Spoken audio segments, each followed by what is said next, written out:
Well, it was really exciting to hang out with you, man, and be your best friend, but oh, this is so crazy. This is amazing.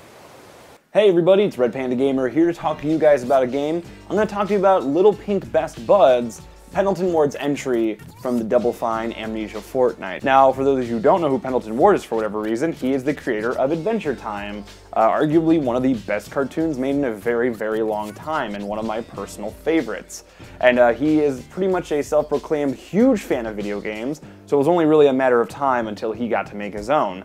And his idea for one was a game where you simulate conversations similar to Facade or Seaman from the Dreamcast. Seaman. So essentially the idea of the game is you go to this random hill and you speak with these little pink best buds. And each of them has one specific thing that's unique about them, from something as simple as a mustache to someone with a hole where their heart is supposed to be, to someone that carries around a bike, to a purple dog, to a boombox with awesome jams on them.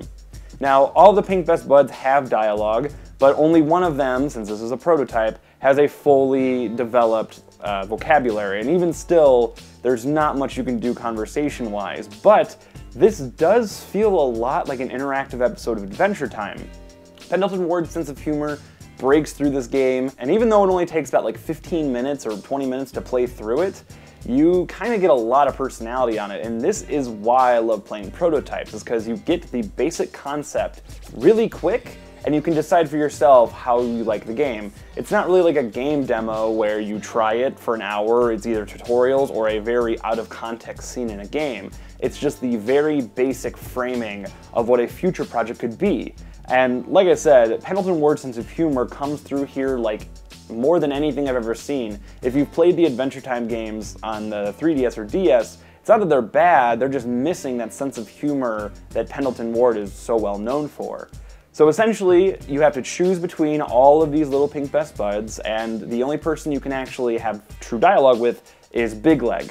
And as you could probably guess from his name, he has one big leg.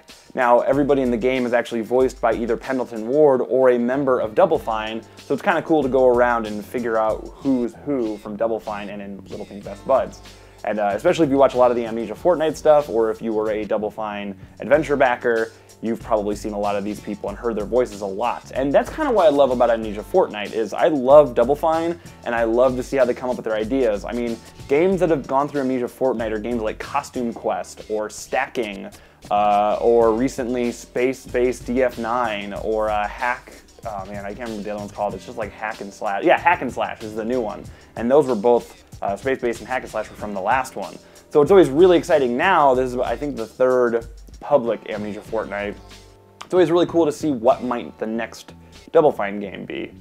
Essentially, you go into this field. It's a very vibrant, colorful field, and you know the characters are pink, so they stand out quite a bit against like the green meadow, and it looks nice. Like, you know, it's very simple. It's, like I said, it's a prototype. They only had like less than 2 weeks to make this. But for what they were able to do, especially once you get into the house, looks really, really nice, and each unique little pink best bud is different enough and has a different enough voice. Whenever they're saying stuff, little text pops up above them, and that's a nice touch. Instead of doing subtitles down below, it appears above them since multiple people can be talking at once. And what this game really does a cool thing of, I think the understated thing, and this kind of comes up at the end of the game, is being friends with people can be really, really difficult, as weird as that sounds.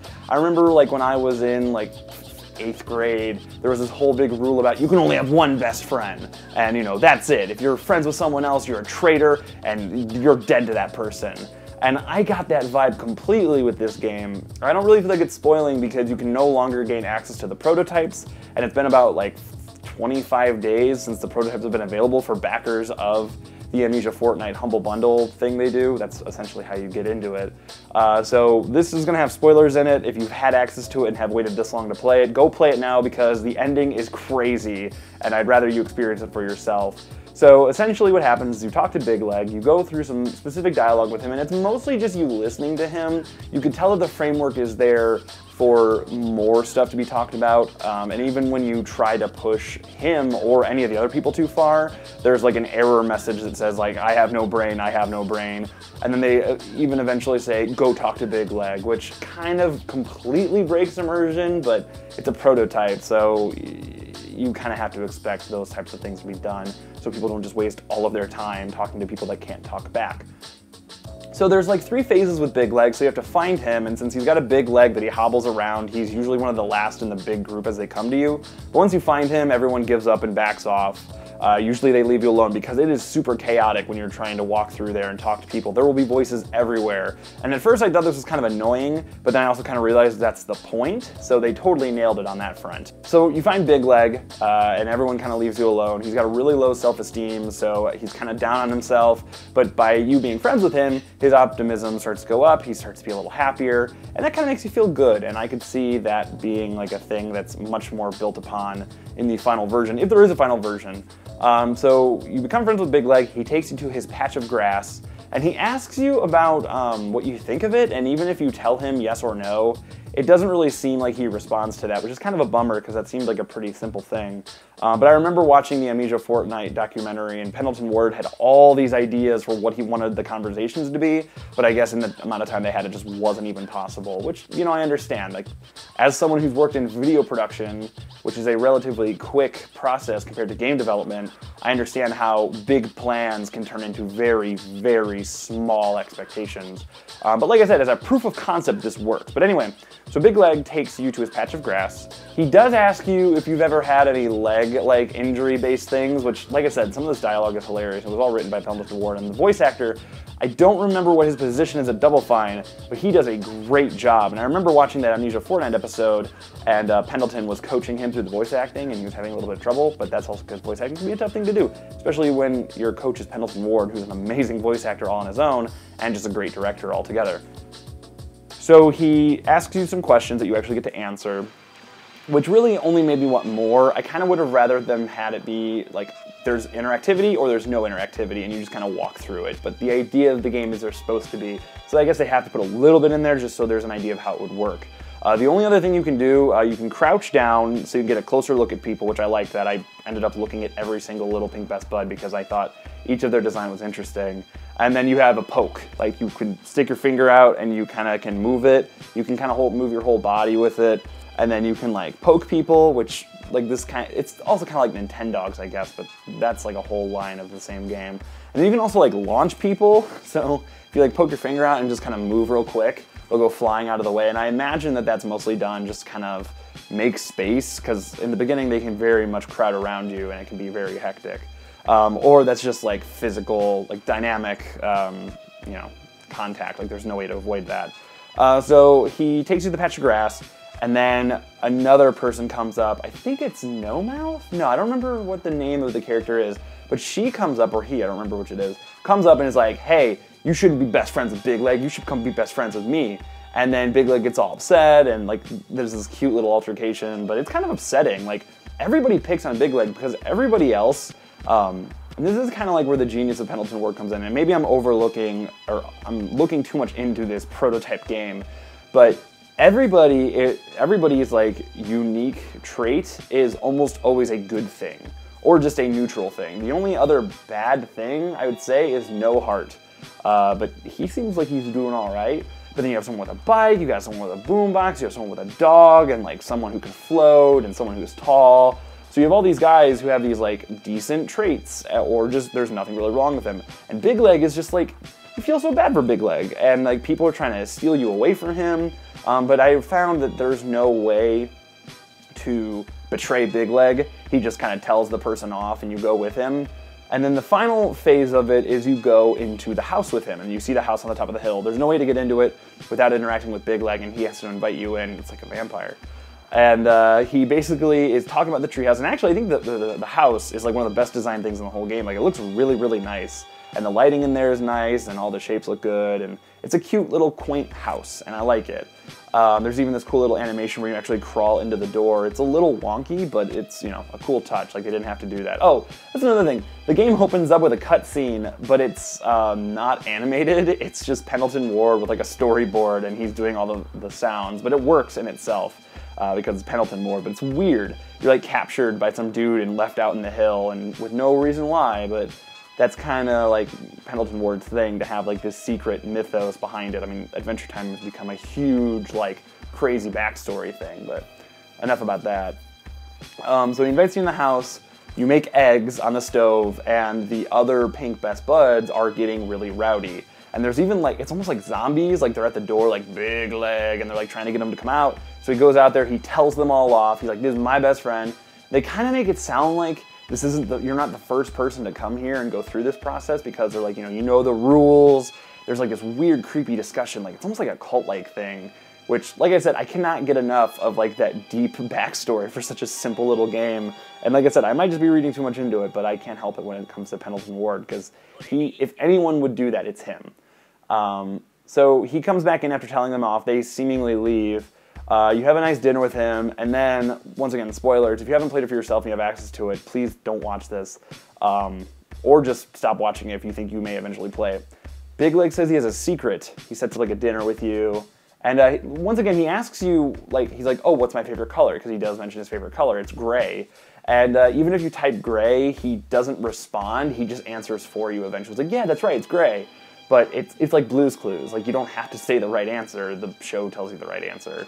But I guess I understand, like, that's an easy way to make it feel like your commands are actually doing something, but they're not.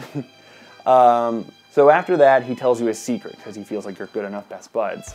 And this is where it takes a turn for the darkest. I killed a guy once. What the hell, Big Leg? Big Leg killed somebody.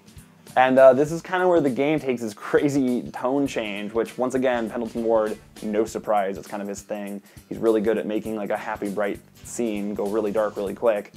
And then, after that shocking... Oh, and by the way, you can find the body that he killed. I'm almost positive.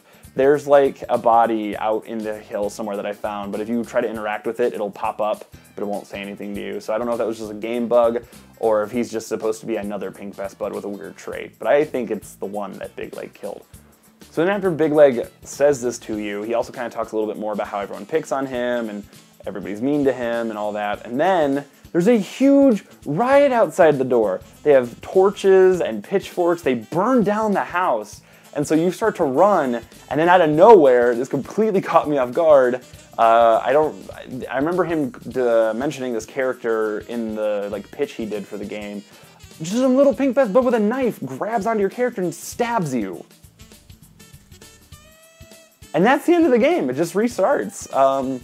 So yeah, it was really weird. Like, I knew what it was, and I knew it was gonna be weird, but like the dark turn it took, like, so there's two unexpected things. I expected more commands. Like, I really thought I was going to be able to talk more with people, and I was a little bummed about it, but it was cool to be able to go around and figure out what everyone's thing was, because you say hey to them, like, want to be best buds. They start to be best friends with you, but they don't really get past, like, the introduction stage. Then they start doing this, like, I have no brain, error thing. So I was a little disappointed by the lack of commands, but once again, this is a prototype, so it's really just a proof of concept, and it looks good on its own. And I was really surprised with how much I just enjoyed the narrative.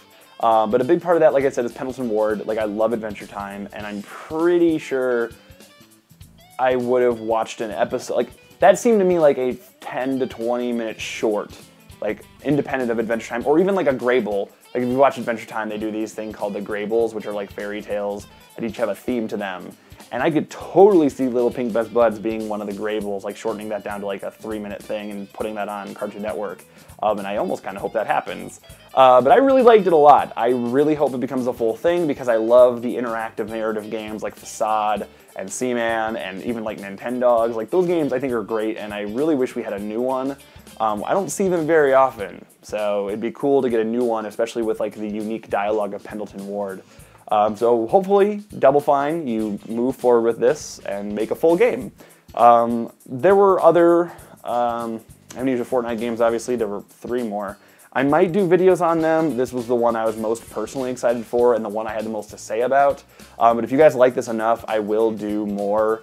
There's a game called Dear Leader, which is, it's a lot like Papers, Please, but with more of a communist overtone and a Double Fine vibe, so it's not nearly as dark, in a good way. And then there's Momentum, and that's like a noir-ish point-and-click adventure game. And then there's Steed, a horse riding game. So if you guys want me to do more, I will. Just comment down below. This is like a new thing I'm doing. I'm kind of replacing quick looks. I'm not going to just do the standard 30 to an hour long video where I just talk about the game, because I don't really like doing that anymore, and everybody does that, and I just would rather do something different. So these aren't going to be like full reviews. They're going to be, well, this one kind of is because it's a short little game, and some of them will just end up being reviews. But for games that are like 8 to however many hours long, I'm going to do like play the amount I would play for a quick look, and then just do something like this because it's got more interactivity between you and I, and it's something that not a lot of people are doing, unfortunately. So hopefully you like this format. I much rather prefer to do this because I have a video production background, and I feel like just doing Let's Plays and quick looks, just, you know, video game footage with audio underneath it, I feel like I could do better than that, and I'm going to try to do better than that. And I'm sorry if you prefer quick looks, but this is what I want to do. And if you guys have any suggestions for games you want to see this thing on, I don't know what I'm going to call it yet. This will probably just be called a review, but I don't necessarily want to call them quick looks anymore because that kind of has its own kind of thing to it when you say it. People have something in mind. But this is a new thing. Like, I'm going to be doing some stand-up stuff. I'm getting a studio, hopefully soon, so you won't see this boring back wall. But I also have some probably nicer shot places in my apartment I could shoot, but I'm in the middle of packing for PAX right now, so my whole apartment's a huge mess. But guys, thanks for watching this video. Be sure to check out Double Fine's Amnesia Fortnight. I mean, I don't really think they're doing anything for it now. I don't even know if you can get the games anymore, but they do Amnesia Fortnight every year. Go check out Scapegoat 2. That's actually going to be the next video I do like this. And that's published by Double Fine, so that'll be a whole other thing I talk about. But thanks for watching this, guys. I do hope you enjoy this format. I am going to enjoy it. It's really fun to be able to talk to you guys unscripted, and hopefully you like seeing my face. I mean, that Taco Bell review did pretty well, so I figured I can give you guys more face time, become more of a YouTube personality, so I don't know. But thanks for watching, guys. I will see you in the next one, and be sure to like the video. See ya.